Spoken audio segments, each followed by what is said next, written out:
Chapter का नाम है special purpose books part 2। Part 1 था कैश बुक, अब हम कर रहे हैं स्पेशल पर्पस बुक्स पार्ट 2। बाकी सारी सब्सिडरी बुक्स कैसे बनेंगी इस चैप्टर में हम सीखेंगे। एक रिकैप कि स्पेशल पर्पस बुक्स या सब्सिडरी बुक्स कहते किसको थे? Sub division of journal. Sub division of journal recording के टाइम ही आप ट्रांजैक्शंस को ठीक से एनालाइज करके क्लासिफाई कर लेंगे। रिकॉर्डिंग के टाइम ही। नॉर्मल सिनेरियो में क्या होता था जब हमने अकाउंटिंग प्रोसेस सीखा था? फर्स्ट स्टेप आइडेंटिफिकेशन, फिर मेजरमेंट, ओके, फिर होती थी रिकॉर्डिंग। रिकॉर्डिंग आपको बताया था कहां होती थी? जर्नल में। तब इनिशियली सिखाया गया था कि जर्नल एंड सब्सिडरी बुक्स में।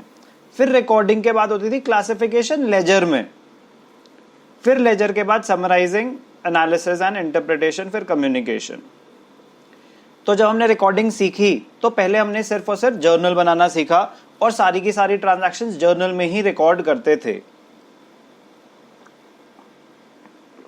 बट आगे जाके सीखा कि रिकॉर्डिंग के टाइम ही अगर हम सब डिवीजन कर लें जर्नल की तो काफी कन्वीनियंस हो सकती है अकाउंटिंग में। तो उन्होंने जर्नल को सब डिवाइड कर दिया। उन्होंने जर्नल को सब डिवाइड कर दिया। तो कैसे सब डिवाइड करा? कैश बुक अलग, कैश बुक अलग। कैश बुक में क्या रिकॉर्ड होता था? Cash and bank transactions. Cash and bank transactions. Cash और बैंक ट्रांजैक्शंस कहां पे चली जाएंगी? सिर्फ और सिर्फ कैश बुक में। नेक्स्ट बुक क्या बनाई? Purchases book. Purchases book. Purchases book में क्या रिकॉर्ड होगा? Credit purchases. Credit purchases of goods only. Credit purchases of goods only. Cash purchases कहां जाती है? कैश बुक में। तो परचेजेस बुक जर्नल का सब डिवीजन, उसमें क्या आएगा? Credit purchases of goods only. Sales book में क्या आएगा? Credit sales. Credit sales of goods only. ठीक है, सिर्फ गुड्स का क्रेडिट सेल्स। ठीक है, कैश सेल्स कहां जा चुका होगा? कैश बुक में। एक नेक्स्ट बुक बनेगी परचेजेस रिटर्न बुक और फिर एक बनेगी sales return book. Purchases return में क्या आएगा? Returns of goods purchased on credit. अगर आपने कोई सामान क्रेडिट पे खरीदा था और वो आपको पसंद नहीं आया और आपने उसे वापस कर दिया तो वो कहां रिकॉर्ड होगा? रिकॉर्ड कहां होगा? परचेजेस रिटर्न बुक में। सेल्स रिटर्न बुक में क्या रिकॉर्ड होगा? Return of goods sold on credit. मैंने कोई सामान बेचा था क्रेडिट पे, उनको पसंद नहीं आया, उन्होंने सामान वापस कर दिया। Sub division of journal. Sub division of journal में कैश बुक अलग बनती है, परचेजेस बुक अलग बनती है, सेल्स बुक अलग बनती है, परचेजेस रिटर्न बुक अलग बनती है, सेल्स रिटर्न बुक अलग बनती है। जो ट्रांजैक्शन इनमें से किसी भी बुक में ना आए वो कहां रिकॉर्ड होती है? जर्नल प्रॉपर और जनरल जर्नल, इसके दो नाम है। कोई भी ट्रांजैक्शन जो इनमें से किसी भी स्पेसिफिक सब्सिडरी बुक में नहीं आई, स्पेशल जर्नल में नहीं आई, वो जनरल जर्नल या जर्नल प्रॉपर में चली जाती है। उसका एग्जाम्पल जैसे डेप्रिसिएशन की जर्नल एंट्री है। Depreciation account debited to asset, तो ना तो उसमें कैश इफेक्ट हो रहा है, ना कोई गुड्स खरीद रहे हैं बेच रहे हैं, ना रिटर्न्स हो रही हैं। तो डेप्रिसिएशन एक स्पेशल जर्नल में नहीं आएगी, जर्नल प्रॉपर में चली जाएगी। ये एक एग्जाम्पल है, ऐसे बहुत सारे एग्जाम्पल्स हो सकते हैं। आउटस्टैंडिंग एक्सपेंसेस, अक्रूड इनकम, ये मल्टीपल एग्जाम्पल्स है, बहुत सारे हैं। धीरे धीरे करेंगे तो हमें समझ आएगा कि खुद भी हम एग्जाम्पल्स क्रिएट कर सकते हैं। ध्यान से देखना, सब डिविजन ऑफ जर्नल। अभी मैंने आपको बस नाम बताए हैं कि क्या क्या सब डिविजन्स हो सकती हैं, आराम से देखेंगे। पहले मैंने आपको जनरल आइडिया दिया कि सब डिविजन में किस किस टाइप के डिविजन होंगी। अब हम एक एक करके डिटेल में पढ़ेंगे कि क्या है ये। परचेजेस बुक, परचेजेस बुक क्यों बनाई जाती है? It is prepared to record credit purchases of goods only. Credit purchases of goods only. सिर्फ और सिर्फ क्रेडिट परचेजेस आएंगी, वो भी गुड्स की। Purchases book, it is prepared to record credit purchases of goods only. Points to be noted. Goods हैं वो purchases book में आ जाएंगे। मैंने स्टेशनरी खरीदी कैश में, वो परचेजेस बुक में नहीं आएगी। कहां जाएगी? वो कैश बुक में जाएगी। मेरी स्टेशनरी की दुकान है, मैंने ऑफिस के लिए फर्नीचर खरीदा है, कैबिनेट, टेबल, चेयर, फर्नीचर खरीदा है, एसेट खरीदा है, अगर मैंने क्रेडिट पे, कह रहे नहीं, credit purchases of goods only. अगर आपने एसेट भी खरीदा है क्रेडिट पे तो वो परचेजेस बुक में नहीं आएगा। Credit purchases of assets will not be recorded in the purchases book. It will be recorded in the journal proper. Journal proper को हम जनरल जर्नल भी बोलते हैं। सिर्फ इन छोटी छोटी चीजों का ध्यान रखना है जब हम परचेजेस बुक बना रहे हैं। It will record credit purchases of goods only. क्या नहीं रिकॉर्ड करेगा? कैश परचेजेस नहीं रिकॉर्ड करेगा। गुड्स की कैश परचेजेस कैश बुक में। और अगर आपने कोई एसेट खरीदा है क्रेडिट पे, कैश पे खरीदा है तो सारी ट्रांजैक्शन कैश बुक में ही आती हैं। लेकिन अगर क्रेडिट पे खरीदा है कोई एसेट तो वो कहां चला जाएगा? मीनिंग के बाद नेक्स्ट चीज है format of purchases book. Very very simple. ध्यान क्या देना है? अभी हम क्या कर रहे हैं? रिकॉर्डिंग। क्या हो रही है? Recording. Sub division of journal है। परचेजेस बुक में रिकॉर्डिंग कब होगी? अगर हमने क्रेडिट पे कोई सामान खरीदा है। ध्यान से देखना।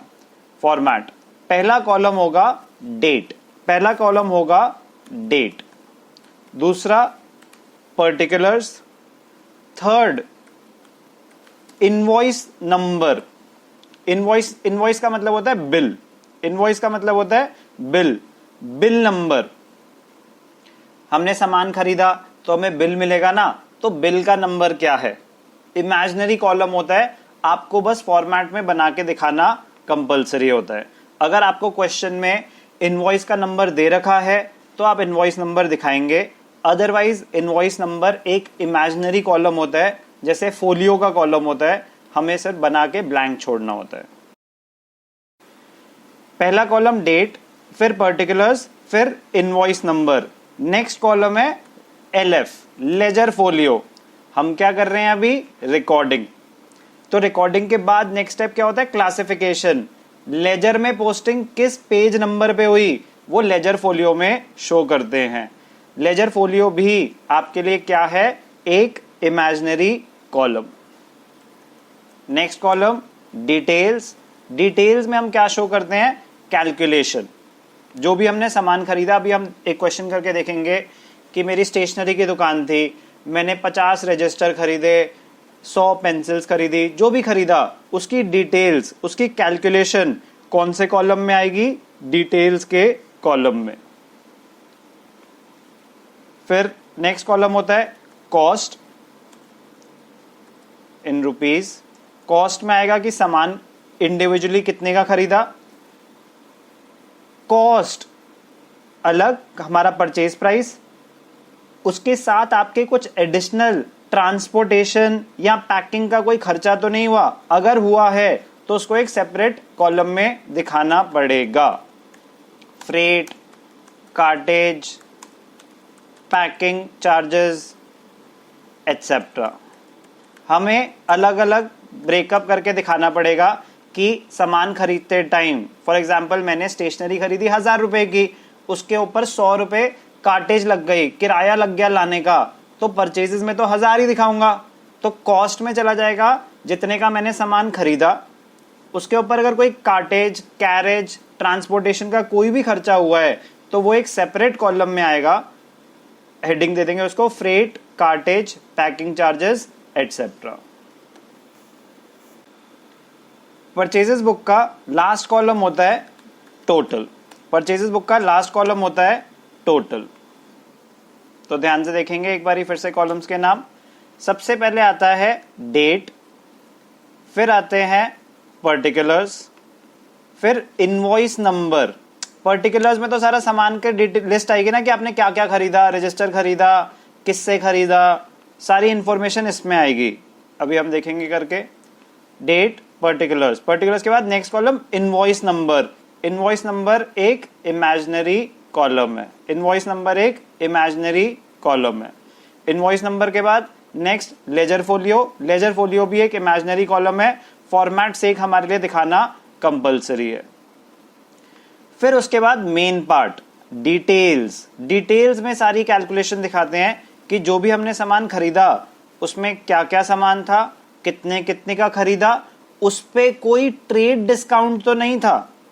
जो सबसे इंपॉर्टेंट पार्ट हम सीखेंगे सब्सिडरी बुक्स पार्ट 2 में, purchase book, sales book, purchase return, sales return book में जो सबसे इंपॉर्टेंट पार्ट सीखेंगे वो ये होगा कि जब ये बुक्स बना रहे हैं तो इसमें ट्रेड डिस्काउंट भी, इसमें ट्रेड डिस्काउंट भी हमें शो करना होता है। अभी तक हमने जितना भी जर्नल बनाया था हमने ये सीखा था कि trade discount is not to be recorded in the books. कह रहे रिकॉर्ड करने के लिए नहीं बोल रहे हम अभी भी, बट आपको कैलकुलेशन अब ना इसी बुक के अंदर ही शो करनी पड़ेगी कि अगर कोई ट्रेड डिस्काउंट मिला है तो कितना मिला है। ये बहुत इंपॉर्टेंट पॉइंट है। प्रेजेंटेशन ऑफ ट्रेड डिस्काउंट सीखेंगे हम सब्सिडरी बुक्स में। तो डिटेल्स के कॉलम में सारी कैलकुलेशन आएगी। फिर उसके बाद उसको ब्रेक कर देंगे, जो भी हमने सामान खरीदा, हमने 50,000 का खरीदा या 1 लाख का खरीदा या 10 लाख का खरीदा, जितने का भी सामान खरीदा उसमें सामान की कॉस्ट क्या थी, कोई उसके ऊपर additional charges, freight, cartage, packing charges वो सब तो नहीं लगे। अगर कोई फ्रेट, कार्टेज, पैकिंग चार्जेस नहीं लगे तो ये कॉलम ब्लैंक रहेगा, बनाना भी कंपलसरी नहीं होता अगर क्वेश्चन में फ्रेट, पैकिंग चार्जेस नहीं है तो। क्वेश्चन करके दिखाऊंगा मैं, पहले आप एक बारी फॉर्मेट देख लें, कुछ पूछना है तो पूछें। ध्यान से देखना, अगर क्वेश्चन में फ्रेट एग्जिस्ट नहीं करता, अगर क्वेश्चन में फ्रेट चार्जेस नहीं है तो ध्यान से देखना, आपको अगर फ्रेट नहीं है, कोई एडिशनल चार्जेस ही नहीं है, तो सिर्फ और सिर्फ एक ही खर्चा होगा आपका परचेजेस का, जितने का आपने सामान खरीदा। तो उस केस में आपको कॉस्ट और अदर चार्जेस, फ्रेट, ऑक्ट्रॉय, ये सब एडिशनली बनाने की जरूरत नहीं है। आपके क्या बनेंगे, सिर्फ और सिर्फ date, particulars, invoice number, ledger folio, details और टोटल, डिटेल्स और टोटल। अगर मेरा कोई एडिशनल खर्चा ही नहीं है, सिर्फ जो मैंने सामान खरीदा है उसी का खर्चा है, तो फिर डिटेल्स में सारा ब्रेकअप आ जाएगा, टोटल फाइनल अमाउंट की जो आपने टोटल उस पर्टिकुलर ट्रांजैक्शन में सामान खरीदा वो सामान आपको कितने का पड़ा। तो जब फ्रेट और पैकिंग चार्जेस और कार्टेज अलग से हैं तो एक सेपरेट कॉलम होगा, अगर ऐसे नहीं है तो फिर सिर्फ और सिर्फ अमाउंट में डिटेल्स और टोटल आ जाएगा।